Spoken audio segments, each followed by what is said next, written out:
Денеска, оно што е најсвежо, ќе почнам од денеска, излегува податоците за реализација на капиталните расходи. За да биде поедноставно, тоа се оние трошење од буџетот, кои што вие го полните, со вашата мака, со вашата труд, владата ги троши. Излегува податоци дека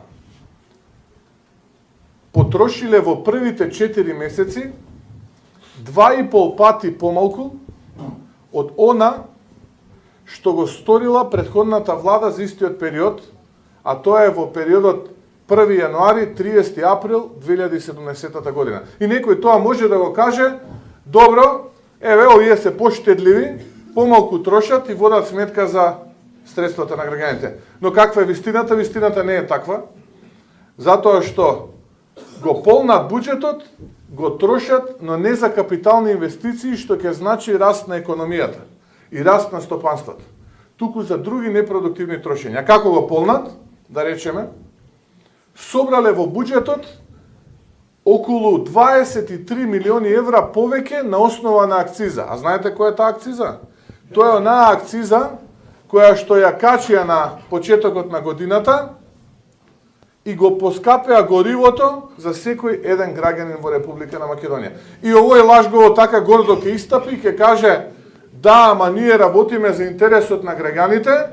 И како работиме? Работиме, а намаливме таксата за радиодифузната такса, а од друга страна 3 пати повеќе собравме од граѓаните со тоа што ја покачивме акцизата. Тоа е суштината. Ке речат, на крајот од нашиот мандат просечната плата ќе биде 500 евра.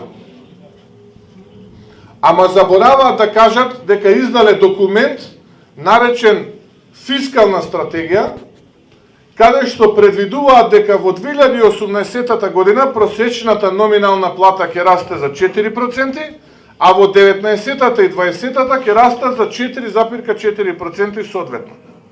Или, ако ја видиме просечната плата во 2017-та, која што изнесува 23.850 денари, со овие покачувања, кои што нормално економијата ќе ги генерира, на крајот од 2020-та, односно на крајот под услов да немаме предвремени парламентарни избори, просечната плата ќе биде околу 27.000 денари. Повторно кажа и повторно излажа.